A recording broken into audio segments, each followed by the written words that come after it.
Hey, I'm Dua Lipa, and this is The First Time.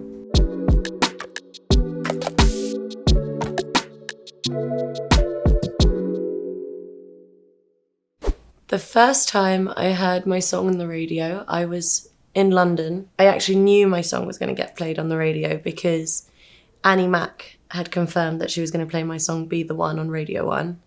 And I had just finished a studio session and I decided that I was going to get a cab that day just so I wouldn't miss it, so I could put the radio on while I was in the car. And I was driving home, still no song came on. I got home, I quickly ran through the door, put the radio on, and then my song came on and Annie Mac had presented it and I just freaked out. I'll never forget it. It was one of the most surrealist moments of my life. I was so excited.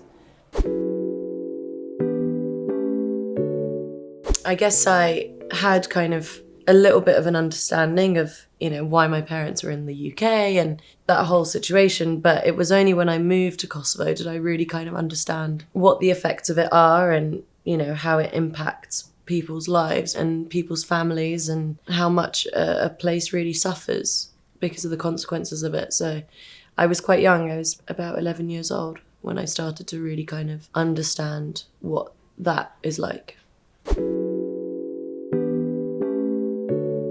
I was 19. I got it done in LA. The tattoo artist, who's now a friend of mine and actually did a bunch of my other tattoos, Sean from Texas, he did this one, which says Sunny Hill.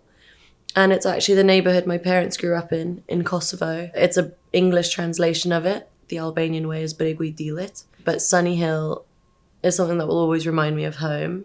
And it's the name of our foundation out there and also our festival that we throw in Pristina. Probably just like babysitting my little brother and sister was kind of my first job. They're like my little babies. I love them so much. And then I only really kind of started working in retail first when I was like 16. And then I actually started working in a nightclub when I was 17. But that was like on the door. First time I performed with my dad, apart from like singing around the house all the time and together, which was something that we would often do, first time I really performed with my dad was at our festival, Sunny Hill Festival.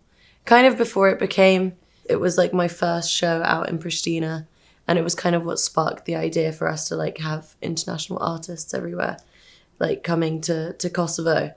But I wanted to surprise my dad because he helped me put this show together. He helped me organize the whole thing. I wanted to surprise him by learning one of his most famous songs from his band Orda to perform. And then I just practiced it with my band and I was in the hopes that he would be close by, that maybe he would join me. But I was also prepared to just sing it all the way through if he was just like running around and was super busy and wasn't close to the stage. And so I got up, I started singing the song. Everyone in the crowd sang the song with me. My dad was side of stage and I just basically asked him to come and join me to sing the second verse, and it was a really special and quite an emotional show. It was amazing. Method Man and Redman, that was in Pristina. I was, I think, 13 years old. It was my first introduction to Wu-Tang. I don't remember quite the year, but I went with some school friends. And yeah, it changed my life forever. I feel like I've done lots of standing up for myself in the playground, even when I was a kid.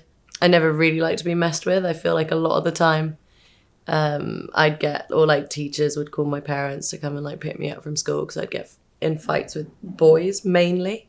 And that was probably a lot of me just kind of standing my ground and not letting them be mean to me. And so I guess I was quite tough since a kid, so that is probably the first time I stood up for myself. I was waiting to get on the Eurostar in Paris, and we had just performed at Lollapalooza there. I saw Kelly from the Stereophonics, and I was quite starstruck.